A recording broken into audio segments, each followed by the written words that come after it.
Welcome back to another episode of the Me and Money podcast. Elliott, how's it going over there? I'm fired up for this one. Yeah, I could tell for those of you listening or watching, when I pitched this topic to Elliott, he had some pretty harsh words at the start, but I think I brought him back a little bit. Brought him back enough to at least talk about it. So we're gonna pivot a little bit from just the normal things we've been talking about, but I think this ties in well to like the liquidity conversation that we had a couple of episodes back. So we're gonna talk housing hot takes today because I didn't even read the article, so I want to disclaim that, but I saw a clickbait title that said, if you can't afford the 15-year mortgage payment, you can't afford the house. And I would also add that the title says self-made millionaire money coach to it. Yeah, well, we'll come back to that at the end. I think that's part of the reason Elliott's fired up. But I want to go back to that title, right? So when I first read it, I'm like, yeah, this is clickbait. Like, it's probably going to say you build equity faster or you pay less in interest. That is what it says. Yeah. I didn't even have to read it, right? Because we see it all the time. But I sat on it over lunch, and I'm just like, like, I don't agree with where this article is probably going, but maybe the headline isn't actually all too wrong. And I just want to paint a picture here.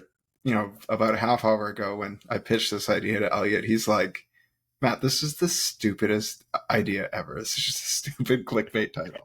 But graciously, after pleading my case for about 5 minutes, Elliott came to his senses and he's like, yeah, I think we could talk about that for a while. So, Elliott, I'm going to give you the floor. Like, why don't you start with your... I got the next hour, right? I will gladly bow out and you can just soapbox here for an hour. But why don't we start with like your initial reaction there? Why is it so strong? What didn't you like about it? Yeah. So initial reaction, Matt is right. I did not like the title at all, but I realize it gets like people click on that. I also use that for YouTube videos and whatnot. But my initial reaction was, well, if you can't afford a 15-year, well, there's plenty of people that can't afford a 15-year mortgage, but are doing just fine on their 30-year mortgage. That's where my mind immediately went. It's like, hey, if all those people are like, hey, I'm not going to buy this house because I can't do the 15-year, how many fewer people would own homes that are doing okay, presumably? So that was where my mind went. I was like, this isn't right. We talked a little bit more about the numbers and we ran a sample here. I'm looking off to my screen for those watching on video of, if you bought, let's say, a $600,000 house, you put 20% down, so $120,000. You had a 30-year mortgage, and let's assume rates are around 6.6, give or take. Principal and interest is just a touch over $3,000 for that house. If we run it the other way, so let's say we do a 15-year instead, and let's say 15-year rates are a percentage point lower. So same sample, it's just 15-year term, 5.6 for the interest rate. You're almost at $4,000, just shy under that. And so we're talking about a difference of $1,000 a month. And Matt, you brought me around on this, which I will agree with partially, that if you can't afford that extra $1,000, there might be an issue. And your reasoning was maintenance on the home and other things that just go wrong, which I will 100% agree on, because I like to budget somewhere between 1% to 3% of the value of the house for maintenance, depending on how old it is, what's been updated, how much updates you like to make personally, and yourself, and whether you're going to do some of those yourself or hire those out depending on the complexity. So a lot of different variables here, but let's say for a $600,000 house, you're going to spend $6,000 to $12,000 a year on just the maintenance. Again, it's not every single year, but by the time you get a new roof, siding, windows, whatever it is over the lifespan of the house, oftentimes it adds up to that, which then if we're doing $6,000, that's $500 a month, $12,000, $1,000 a month. There is our $1,000 a month that we just talked about. And I think that's where a lot of people fail to budget when they do their new home, is they just look at principal interest, property taxes as they stand today, insurance as it stands today, and they don't account necessarily for those last two, property taxes and insurance going up as well. And I think a lot of people have, go scan forums online. People have been surprised by that, both with insurance rates going up and harder to insure areas. And just generally, I think my premiums went up 15 or 20% for the last 2 years consecutively. And then property taxes, whether that's voter approved, like has happened here, or just property values rising and that also going up, depending on how your county caps that or your state caps that. So I I will say I agree somewhat with the premise, but not the necessarily fact that I'm going to go out and get a 15-year mortgage to build equity faster. Because a lot of times I don't want more equity in a house that I can't spend, that's illiquid, that I can't tap very easily. So I'll stop there for a second and see where you want to jump in. Yeah, no, I would agree with a lot of what you said towards the end there. Like I this is not an episode of me saying I agree that the only way you should go about buying a house is with a 15-year mortgage. Especially like I think if we were sitting here doing this episode back in 2020, like I mean, why not lock in that historically low rate for as long as you possibly can and get the most leverage that you possibly could on your cash flow, right? So, but I do think a lot of people.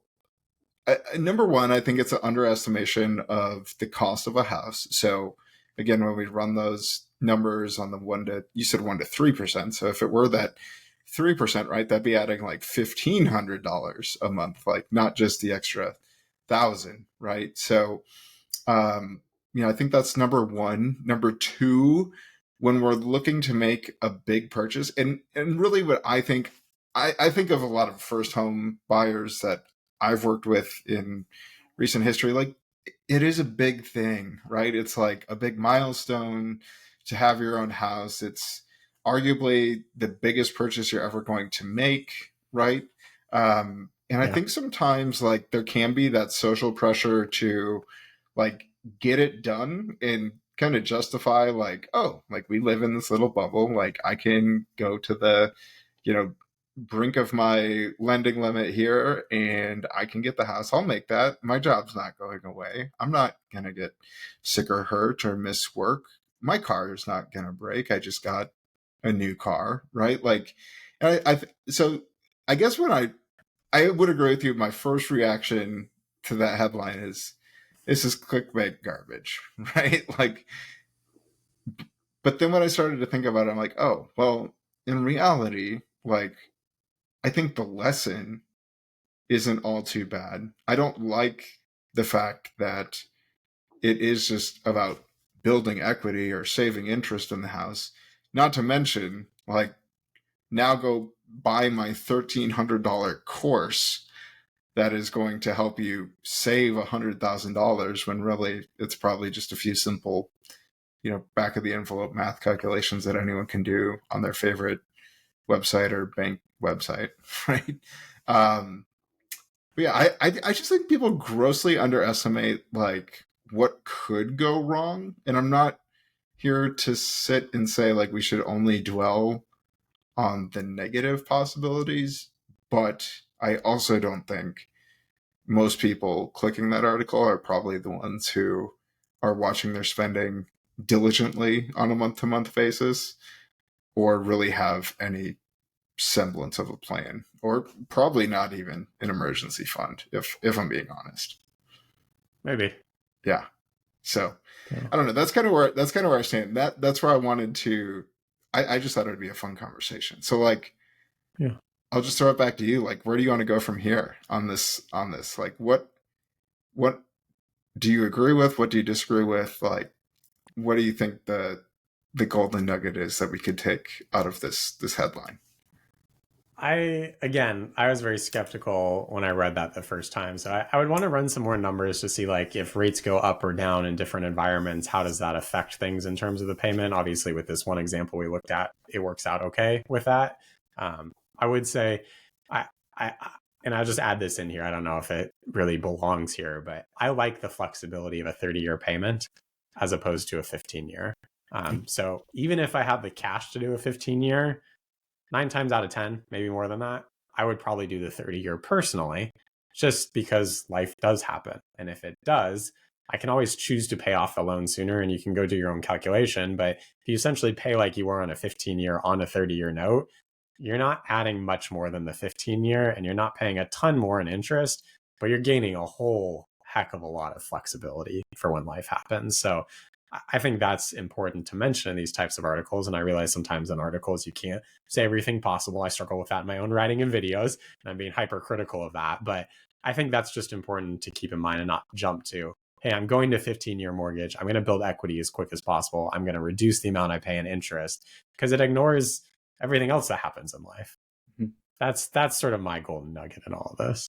Yeah. I mean, I agree 100%. Like, again, I'm much like you. Like, I think it's a calculation, right? I can make additional payments to my mortgage if I want to, right? I can probably calculate quite easily, like, if I did take the 30-year note, like, how big does my monthly payment need to be to pay exactly the amount of interest on that 15-year note? Like, so if I'm trying to minimize interest, there's more ways I can go about that rather than giving up the flexibility, like you said. Yeah.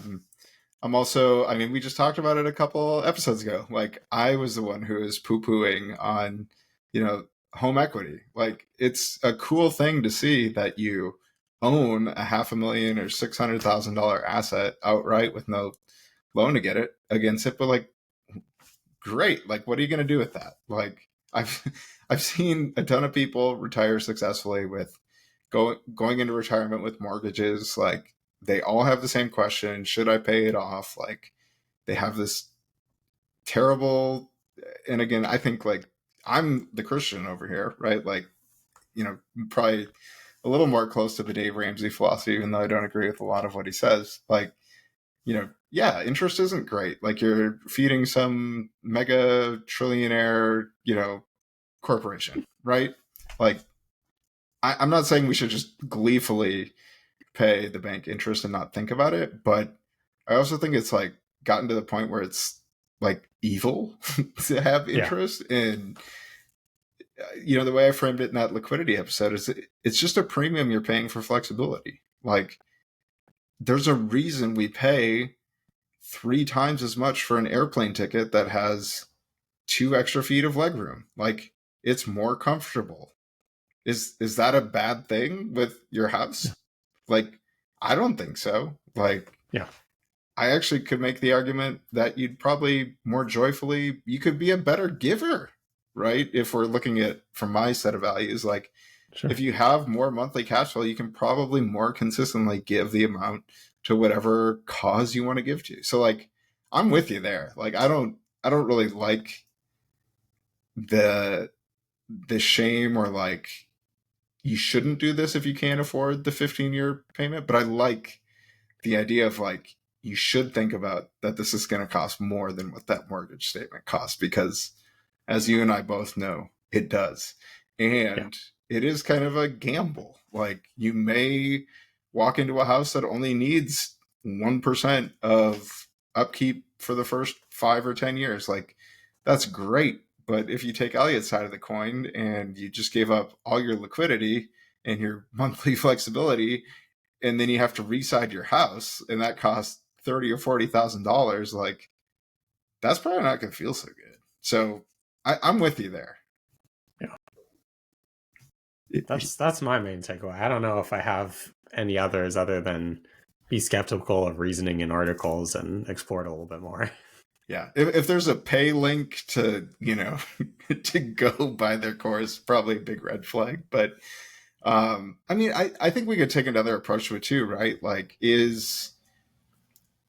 maybe that 15-year note, like, sure, again, different form of saving, but is that, could you put that extra $1,000 a month towards your retirement instead and achieve the same thing? Like, I think the title of the article still accomplishes, like, that thought process. Like, I think that's what I like about the title, is it just makes you think, like, oh yeah, like, it's not going to be just this cost, right? Like, or there's I need to have some buffer, basically. Yeah. Yeah. I think we could all use more of that buffer in our everyday life as much as possible, as opposed to going to the brink of it.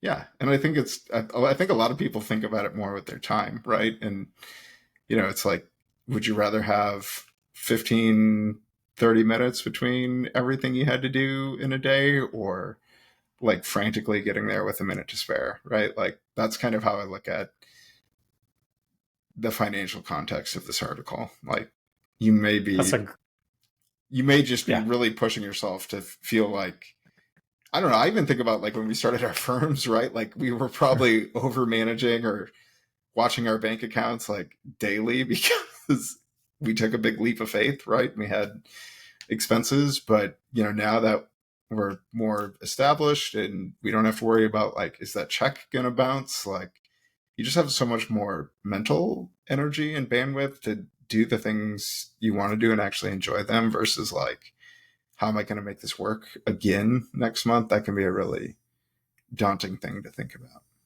Yeah. I really like the car analogy because I think that a lot of people can relate to that. Hey, if I leave 15 minutes early, I don't have to get angry at the driver that's going slowly. I don't have to, worry about this person at the crosswalk or any of those other types of things because you have plenty of time. Whereas if you're leaving right on time, 15-year mortgage there, maybe that poses some issues at some point. Maybe it doesn't, but there's a good chance it may. Yeah.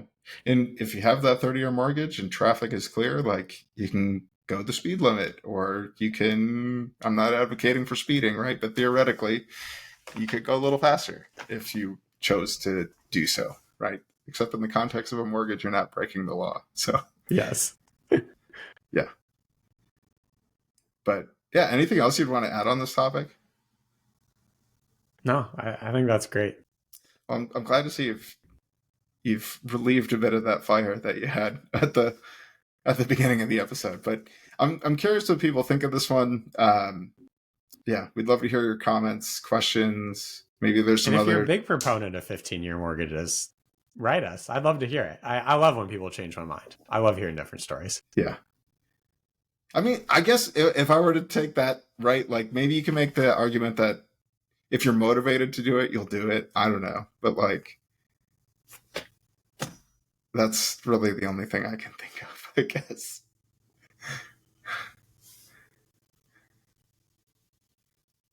Yeah.